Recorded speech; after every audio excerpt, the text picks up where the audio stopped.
கடகராசிக்காரர்களே, இந்த வீடியோ உங்களுக்கே தற்செயலா வந்ததுன்னு நினைக்காதீங்க. இப்போ நீங்க இந்த கடகராசி பலன் பார்க்குறீங்கன்னா, அதுக்கு பின்னால ஒரு காரணம் இருக்குங்க. சமீப காலமா மனசுல ஏதோ ஒரு குழப்பம் அல்லது எப்ப நல்ல மாற்றம் வரும்னு ஒரு கேள்வி இருந்தா, அந்த கேள்விக்கான பதில தேடி தான் இப்போ நீங்க இங்க வந்திருக்கீங்க. வணக்கமுங்க. நீங்க கடகராசியா? அப்போ எவ்வளவுதான் சம்பாதிச்சாலும் கையில காசு நிக்க மாட்டேங்குதா? பணம் வர்ற வழியும் தெரியல, போற வழியும் தெரியலன்னு ஒரு மாதிரி மனசுக்குள்ள கவலை இருந்துட்டே இருக்கா? அப்போ நிச்சயமா இந்த பதிவு உங்களுக்கு தாங்க. கவலைப்படாதீங்க. கடகராசினர் அவங்களோட நிதி சிக்கல்களை தாண்டி எப்படி ஒரு நிரந்தரமான செல்வத்தை உருவாக்கலாம்னு நிபுணர்கள் சொல்ற சில ரொம்ப எளிமையான ஆனா ரொம்ப சக்தி வாய்ந்த பரிகாரங்களை பத்தி இப்ப நாம ஒன்னொன்னா மெதுவா நிதானமா பார்க்கலாம். சரி, நாம இன்னைக்கு என்னெல்லாம் பார்க்க போறோம்னு ஒரு சின்னதா பார்த்துடலாங்களா? முதல்ல கடகராசியோட பண போராட்டத்துக்கு உண்மையான காரணம் என்னன்னா ஆழமா பார்ப்போங்க. அதுக்கப்புறம் செலவுகள்ல என்னென்ன வகைகள் இருக்குன்னு புரிஞ்சுக்க போறோம். அப்புறம் அது சரி செய்யறதுக்கு ரெண்டே ரெண்டு சக்தி வாய்ந்த பரிகாரங்கள்ங்க. கடைசியா சேமிப்புக்கு பின்னாடி இருக்கிற ஒரு ரொம்ப சிம்பிளான ரகசியம்ங்க. வாங்க ஒவ்வொன்றா பார்க்கலாம். முதல்ல கடகராசிக்காரங்க பொதுவா சந்திக்கிற அந்த அடிப்படையான பண பிரச்சனை என்னன்னு பார்த்துடலாம். இது அவங்களுக்கு மட்டும் இல்லைங்க, நம்மள பலருக்கும் இது பொருந்துங்க. அதனால கொஞ்சம் கவனமா கேளுங்க. நிபுணர்கள் சொல்ற ஒரு அருமையான உண்மைதான் இதுங்க. கடகராசினோட நிதி நிலைமை ஒரு ஓட்டப்பானையில தண்ணி ஊத்துற கதை மாதிரி தான்னு சொல்றாங்க. சும்மா கற்பனை பண்ணி பாருங்களேன். நீங்க ரொம்ப கஷ்டப்பட்டு தண்ணியை கொண்டு வந்து பானையில ஊத்துறீங்க. ஆனா அடியில இருக்கிற ஒரு சின்ன ஓட்ட வழியா எல்லாமே வீணா போய்கிட்டு இருக்கு. அது மாதிரி தான் பணம் பல வழிகளில் உள்ள வருதுங்க. ஆனா வந்த வேகத்துல செலவாகி வெளியே போயிடுதுங்க. இதனால சேமிக்கிறதுங்கிறதே ஒரு பெரிய கனவாவே இருக்குங்க. எவ்வளவு சம்பாதிச்சும் கையில ஒண்ணுமே மிஞ்சலைங்கிறது தான் அவங்களோட தீராத வேதனையா இருக்கு.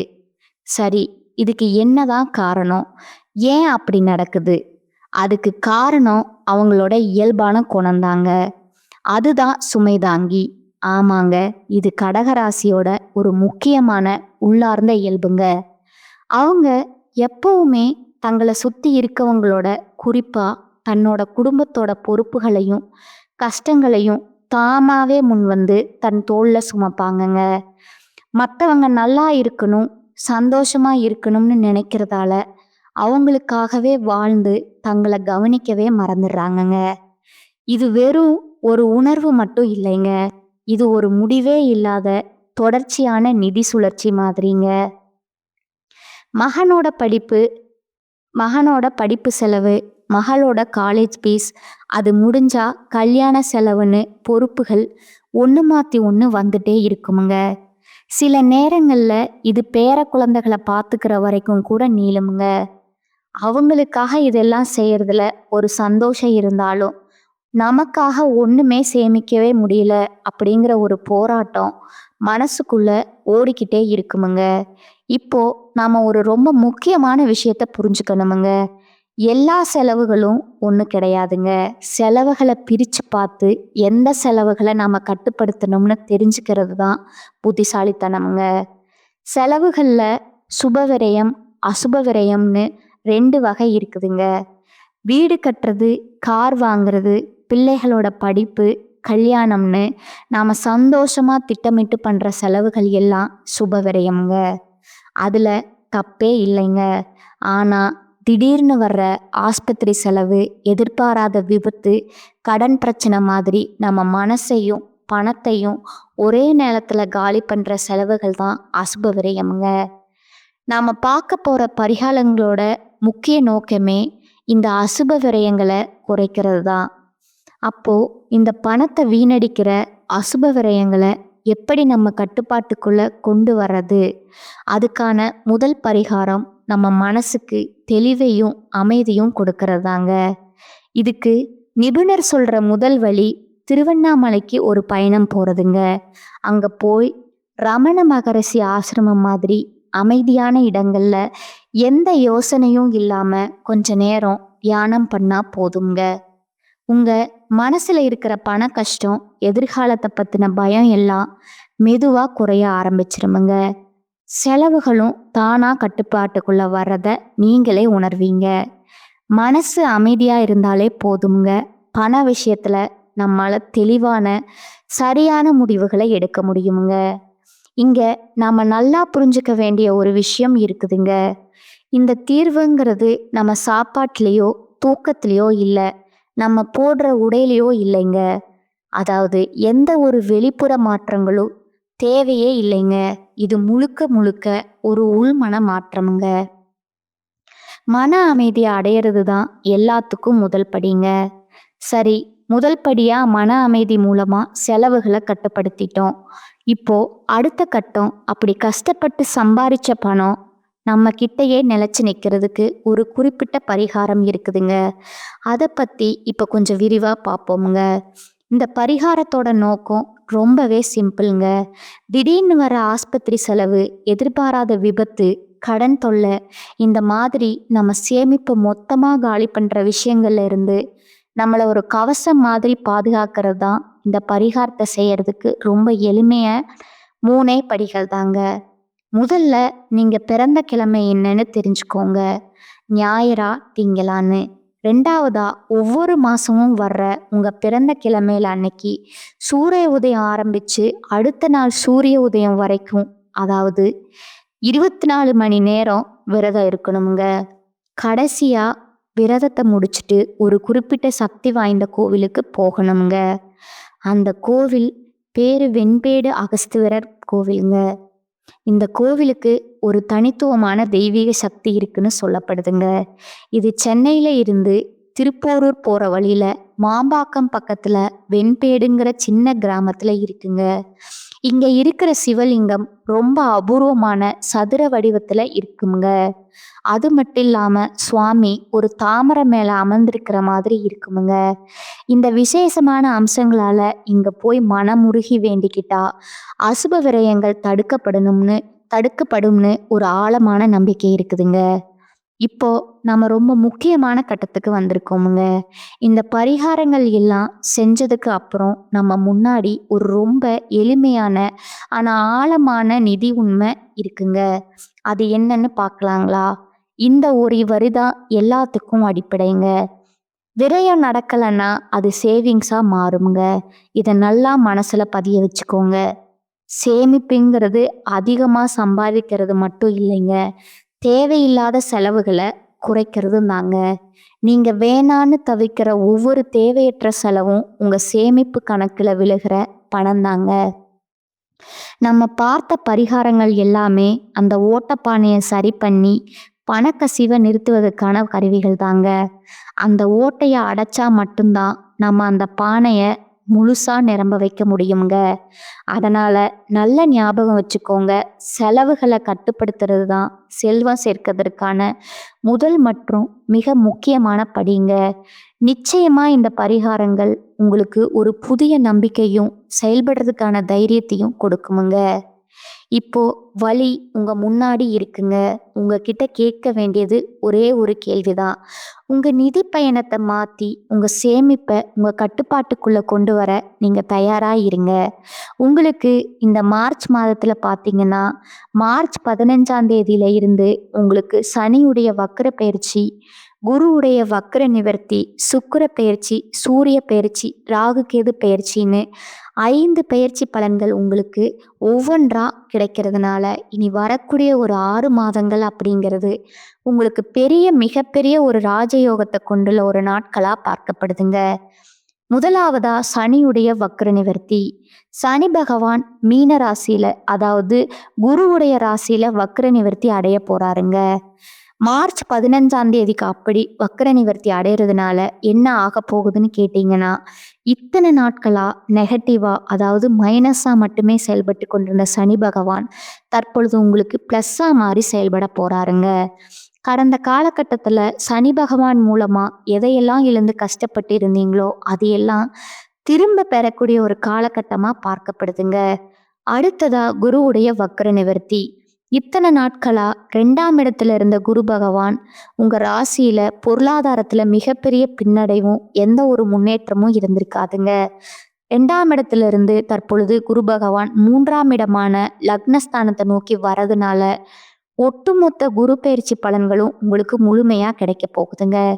அதன் மூலமா பொருளாதாரத்துல மிகப்பெரிய அசுர வளர்ச்சி அப்படிங்கிறது உங்களுக்கு ஏற்பட போகுதுங்க.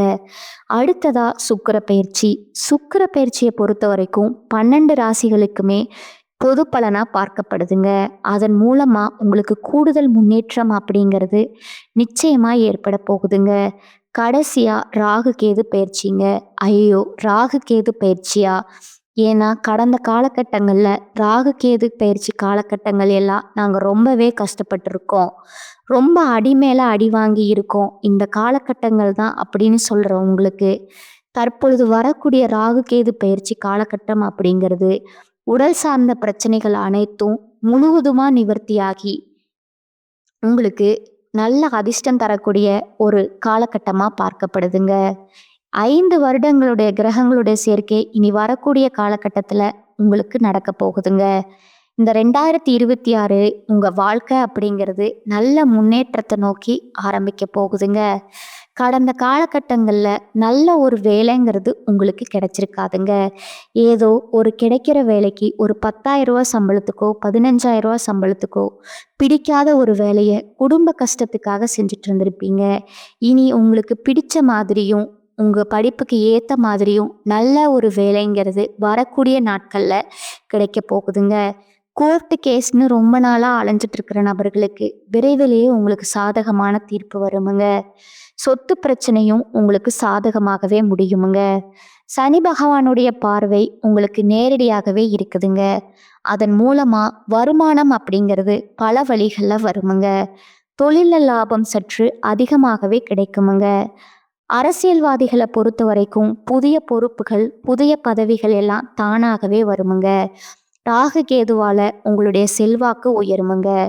உடல் ஆரோக்கியம் மேம்படுமுங்க. உங்களுக்கு தொழில் வாழ்க்கையிலும் சரி இல்லற வாழ்க்கையிலும் சரி மறைமுகமா நிறைய நபர்கள் தொல்லை கொடுத்துருப்பாங்க. இனி அவர்களுடைய தொந்தரவுங்கிறது முழுவதுமா உங்களுக்கு இருக்காதுங்க. கடந்த காலகட்டங்கள்ல திருமணம் அப்படிங்கிறது உங்களுக்கு மிகப்பெரிய பிரச்சனையா இருந்திருக்குமுங்க. ஆனா இனி வரக்கூடிய காலகட்டத்துல நீங்க இனி வரக்கூடிய ஒரு 6 மாதத்துக்குள்ள திருமண வாழ்க்கைக்குள்ள அடி எடுத்து வைக்க போறீங்க. அடுத்ததா குழந்தை பாக்கியத்திற்காக இயங்கிய நபர்களுக்கு விரைவிலேயே உடல் சார்ந்த பிரச்சனைகள் அனைத்தும் நிவர்த்தியாகி குழந்தை பாக்கியம் அப்படிங்கிறது விரைவிலேயே உங்களுக்கு கிடைக்க போகுதுங்க. தெய்வ சிந்தனை அதிகமாகுமுங்க. பெரியோர்களுடைய உதவிகள் கிடைக்குமுங்க. உறவில் இருந்த சண்டை சச்சரவுகள் முழுவதுமா விலகுமுங்க. புதிய நண்பர்கள் உங்களுக்கு உதவி செய்வாங்க. தொழில்ல ஏற்பட்ட நெருக்கடிகள் நீங்குமுங்க. முடங்கிக்கிட்டு இருந்த நிறுவனங்கள் மீண்டும் இயங்குமுங்க. அடுத்ததா பார்த்தீங்கன்னா இனி வரக்கூடிய நாட்கள்ல உங்களுக்கு இருந்த பிரச்சனைகள் எல்லாமே நிவர்த்தியாகி சீக்கிரமே ஒரு நல்ல வாழ்க்கை அப்படிங்கிறது அமைய போகுதுங்க. வாழ்க்கை துணையை இழந்த கடகராசி ஆண்களோ பெண்களோ, அதாவது 2வது மேரேஜ் மறுமணம் பண்ணலாமா வேண்டாமா அப்படிங்கிற ஒரு மிகப்பெரிய குழப்பத்தில் இருப்பீங்க.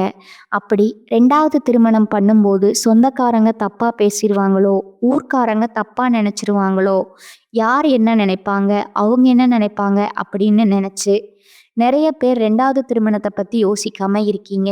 இப்போ இருக்கக்கூடிய பொருளாதார சூழ்நிலையும் இருக்கக்கூடிய காலகட்டத்தையும் வச்சு பார்க்கும்போது ஒரு சிங்கிள் பேரண்டால் இந்த சொசைட்டியில் சர்வே பண்ணுறது ரொம்ப ரொம்ப கடினமுங்க. நீங்கள் எதிர்பார்த்த மாதிரியே நல்ல ஒரு மறுவாழ்க்கை அப்படிங்கிறது உங்களுக்கு அமைய போகுதுங்க. காதலிப்பவர்களுக்கு இந்த 2026 நிச்சயம் கைகூடக்கூடிய ஒரு ஆண்டாகவே பார்க்கப்படுதுங்க. இனி வரக்கூடிய நாட்கள்ல உங்களுடைய வளர்ச்சி அப்படிங்கிறது யாருமே எதிர்பார்க்காத அளவுக்கு ஒரு மிகப்பெரிய அசுர வளர்ச்சியா இருக்க போகுதுங்க. அதை பார்த்து உங்க சொந்தக்காரங்களோ குடும்ப உறவிலோ கூட உங்களுக்கு எதிரிகளாகவும் துரோகிகளாகவும் மாறக்கூடிய வாய்ப்புகள் அதிகமாகவே இருக்குதுங்க. முடிஞ்ச அளவுக்கு தவறான உறவுன்னு தெரிஞ்சா அது குடும்ப உறவாக இருந்தாலும் சரி, இல்லை வேறு யாராவது இருந்தாலும் சரி, உடனடியாக அவர்களை விட்டு விலகி கொஞ்ச நாட்கள் இருப்பது உங்களுக்கு ரொம்பவும் நல்லதுங்க. இந்த இனி வரக்கூடிய காலகட்டத்தில் சேமிப்பு அப்படிங்கிறது பல மடங்காக உங்களுக்கு இருக்க போகுதுங்க. ஒரு பைசா கடன் இல்லாமல் அனைத்து விதமான கடன்களையுமே வரக்கூடிய நாட்களில் நீங்கள் முழுவதுமாக கட்டி முடிக்க போகிறீங்க. அந்த அளவுக்கு பொருளாதார மாற்றம் அப்படிங்கிறது விரைவில் உங்களுக்கு காத்துட்டு இருக்குதுங்க. அடுத்ததா உங்களோட நட்சத்திர பலன்களை பார்க்கலாங்களா? முதலாவதா புனர்பூசம் 4ஆம் பாதம். வெளியில தங்கும் சூழல் உங்களுக்கு ஏற்படுமுங்க.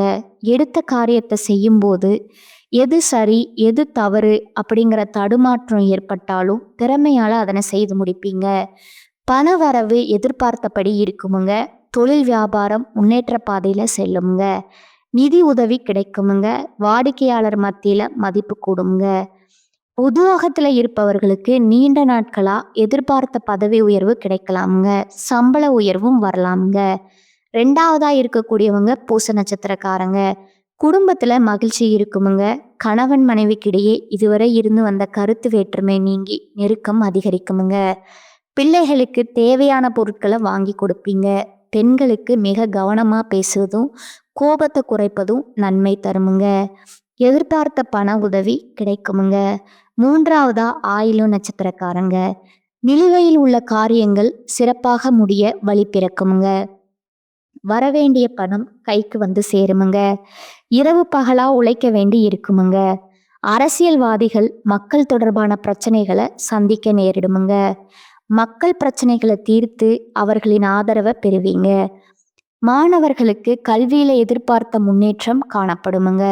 எதிர்கால கல்வி பற்றிய சிந்தனை மேலோங்குங்க. உங்களுக்கான பரிகாரம் பார்த்தீங்கன்னா குலதெய்வத்தை பிரார்த்திப்பது உங்களுக்கு நன்மையை தருமுங்க. இந்த சேனல் உங்களுக்கு பிடிச்சிருந்தா லைக் பண்ணிக்கோங்க, ஷேர் பண்ணிக்கோங்க. வாழ்க வளமுடன், வாழ்க பல்லாண்டு. நன்றி, வணக்கம்.